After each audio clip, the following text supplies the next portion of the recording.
This is Solar News TV.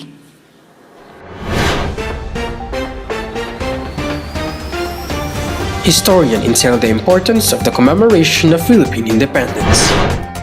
DepEd Secretary Leonor Briones calls all schools to resume 100% face-to-face classes next school year. New episode of PNU Talks tackles the importance of teaching numerical literacy to LSCNS. More countries in Europe opened their arms to accepting Ukrainian refugees.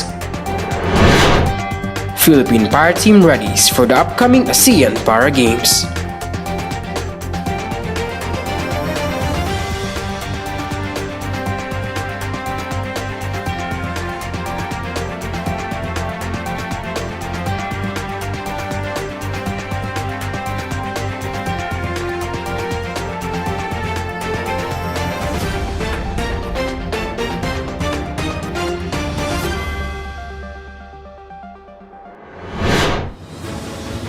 One flag. One united vision. Good morning, Philippines. Good morning, Philippine Normal University Manila. Today is Monday, June 13, and you're watching The Flag Express. I am Mark Imperial. I am Marian Transit. And for the details. As the nation commemorates its 124th anniversary of Philippine independence, historians reminded the public with the true significance of Philippine liberation. We have the Flag Express patroller Ella Nero to give us more details. De La Salle University Professor Xiao Shua reiterated the significance of the Independence Day commemoration as it signifies Philippine sovereignty and freedom. On a virtual lecture, Prof. Chua said that the Philippine independence brought not just freedom into our nation, but also our overall identity as a Filipino.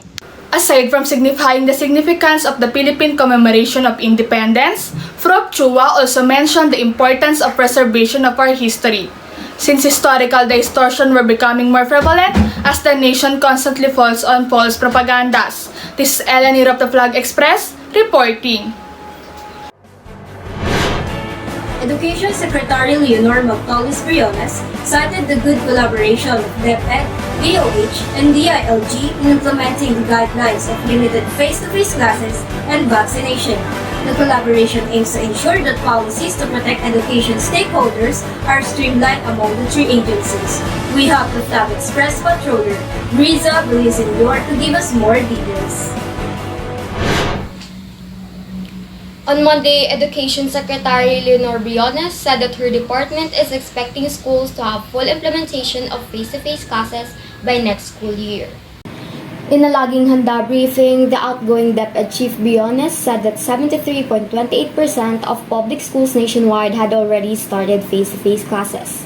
Hence is why she recommends going 100% with next school year simulation. Despite her response, Briones says that the department's utmost priority is still the safety of their stakeholders, as not all students will be required to attend the said simulation by next year. Amidst this, typical people who experience almost 3 years of virtual, modular, and radio broadcast learning are now excited to return to school. As we welcome our return to the normal setup of face-to-face teaching, the challenge will be to reintegrate learners without losing the enormous benefits of online education for disabled students and blended learning approaches. This is Risha May Villaseñor of the Flag Express reporting. Up next, new episode of PNU Talks tackles importance of teaching numerical literacy to LSENs. More countries in Europe opened their arms to accepting Ukrainian refugees. These stories is about to be revealed after this break.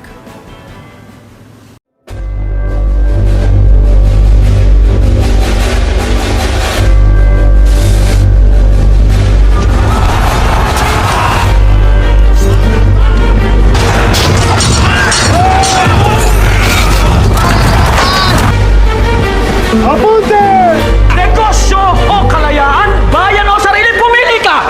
Kilala kita!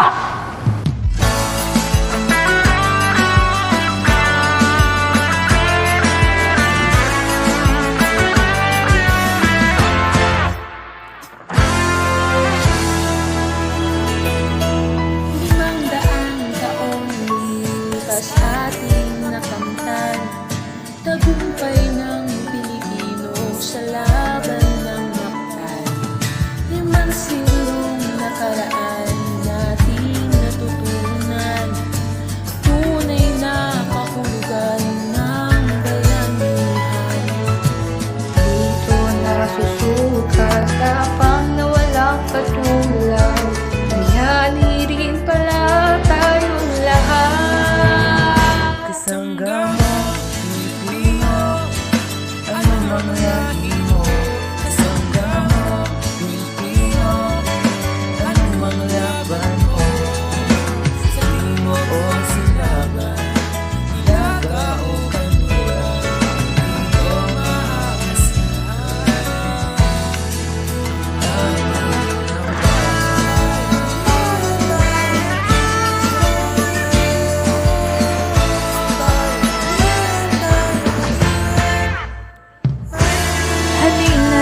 bahagi, ating anyut antas, ating ipamalas, handog ng Pilipinas.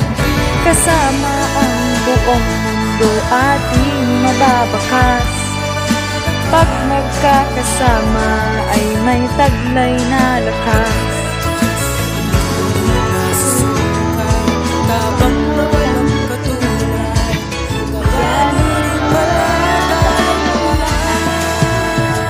Kasangga mo, Pilipino, ano mang lahi mo. Kasangga mo, Pilipino, ano mang laban mo. Sa timog o silangan, hilaga o kanluran, dito maaasahan ang aming inang bayan.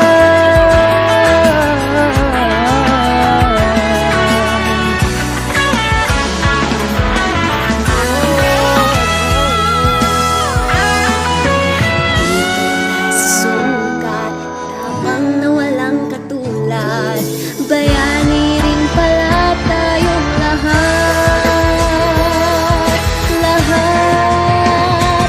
Kasangga mong Pilipino, ano mang lahi mo. Kasangga mong Pilipino, ano mang laban mo.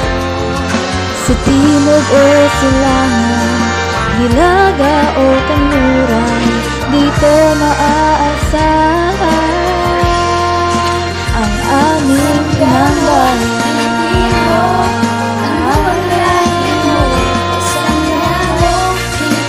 O bayanihan, sa timog o silangan, hilaga o kanluran, dito maaasahan. Dito maaasahan. Dito maaasahan. Dito maaasahan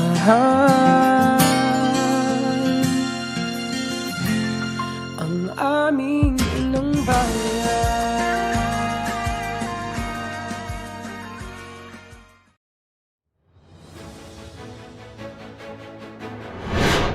Welcome back to the Flag Express. In line with the PNU Talks webinar series, Faculty of Science, Technology, and Mathematics, Batch 2008 alumni, firstly Rose Nicolas, Teacher 2 at San Roque National High School, shares her experiences in teaching mathematics, a mixed classroom of typical and atypical high school students, and how she is able to handle the everyday challenges it comes with. We have the Flag Express patroller, Georgie Inansugan, to give us more details. Thanks, Marian. In her PNU webinar, Ms. Cresley Nicholas made sure to point out the importance of teaching atypical students with the skills that they would be using on a daily basis. Nicholas defined in her lecture that numerical literacy is the ability to apply numerical concepts and arithmetic skills in daily life. Hardships encountered by students with mathematics can also be rooted to the incomplete mastery of number facts. This is deemed harder for learners with special education needs or LSENS because they commonly have deficits in working memory, processing speed, and executive functions. Despite the challenges, teachers in educational institutions alike are mandated to abide by DepEd Order No. 79/2009, entitled Inclusive Education as a Strategy for Increasing Participation Rate Among Students. In this provision, the Department of Education has organized the urgency to guarantee the right for students with disabilities to receive appropriate education within the regular inclusive classroom setting. This policy embraces the philosophy that schools will accept all students no matter race, size, shape, color, ability, or disability. All in all, Ms. Nicholas gives emphasis on how an educator should serve as a surrogate parents of their students, whether they possess disability or not, as their willingness to learn despite their flaws will depend on how they were motivated by their teachers to continue learning. This is Georgie Inansugan of the Flag Express reporting. Since Russia's invasion of Ukraine on February 24th of the current year, millions of Ukrainians have fled their country and escaped to surrounding Eastern and Central European nations in droves. As of April 26th, over 7.7 million of all Ukrainians had left. We have the Flag Express patroller, Jasmine Pineda, to give us more details. Thank you, Mark. The massive scale and rapidity of the exodus out of Ukraine is unprecedented in recent European history and was last seen during World War II. The escalating refugee crisis highlights the welcoming attitudes of other European countries toward Ukrainian refugees, particularly among nations that have historically taken an anti-refugee stance. Ukrainian refugees are fleeing to neighboring countries, many of which were also formerly part of the Soviet Union and who have since joined NATO and the EU. Some analysts believe the shared history, as well as shared defiance of Putin, has led many Europeans to embrace Ukrainian refugees. Bulgarian Prime Minister Kirill Petkov slams down any racist perspectives, as he states that Ukrainians are still the same blood and lineage as any Europeans, who were intelligent and educated people. Hence is why he decided to open Bulgaria to Ukrainian war survivors. Other countries have also pledged to aid Ukraine in its efforts to fight back Russian forces and accept refugees. Other countries inside Europe that have promised their assistance and are currently welcoming refugees are Slovakia, Hungary, Moldova, Romania, and Poland. This is Jasmine Monique Pineda of the Flag Express reporting. Up next for the Flag Express, Philippine Para Team readies for the upcoming ASEAN Para Games. This story is about to be revealed after this break.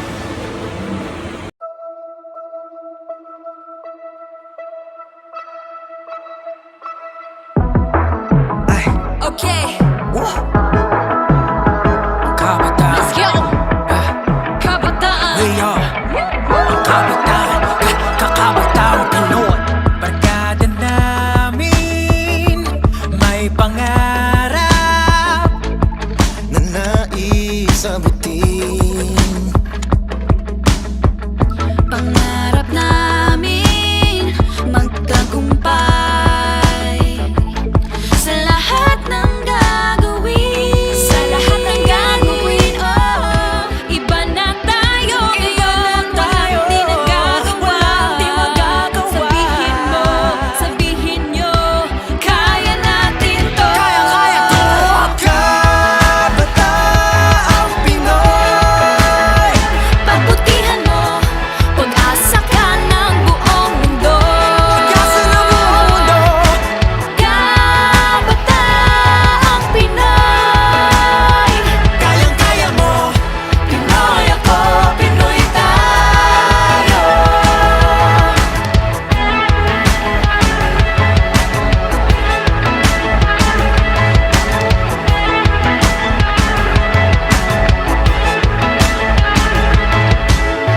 Hamon sa buhay, handang daanan.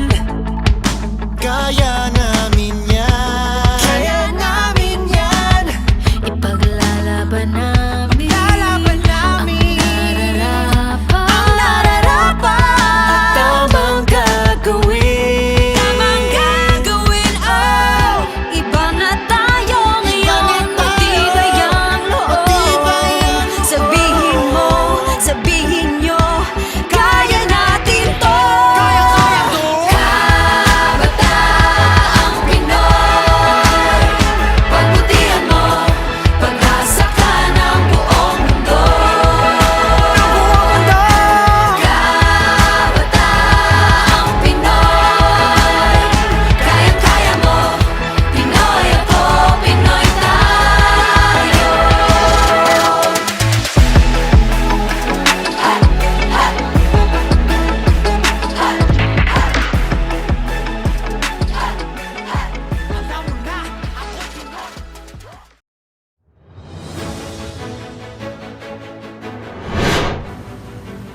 The Philippine Paralympic Committee, together with the Philippine Olympic Committee, readies the Philippine team for the upcoming ASEAN Para Games next month. We have the Flag Express controller, Renz Ramirez, to give us more details. Within a month before the ASEAN Para Games, the Philippine team continues to engage in high-intensity training as the public's expectation of them intensifies. In a statement, POC Chairman Cavite 8 District Representative Abraham Bambol Tolentino pronounced that the Philippine team is 80 to 90% prepared for the ASEAN Game despite some hindrances they have faced for the last few months. The budget allocation for the para-athletes has already been an issue for the Philippine team since the nation joined several international para games. However, regardless of those issues, the Philippine team is still aspiring to have a podium finish for the said competition. This is Renz Ramirez of the Flag Express, reporting. That will be all for this edition of the Flag Express. Before we go, a reminder to everyone to mask on, wash hands, and stay safe PNU ones. I am Marian Transit. I'm Mark Imperial, and we are the Flag Express.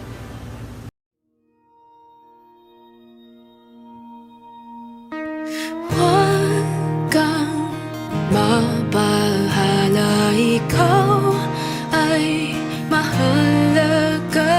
Hindi kita pababayaan.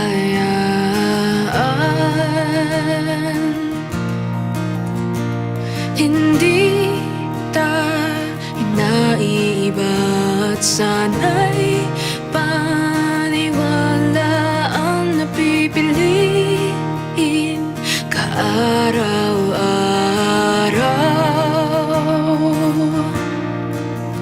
At alam ko ang aking kaya, alam ko ang hindi, alam ko ang kailangan upang makapagsilbi hanggat may kabuti.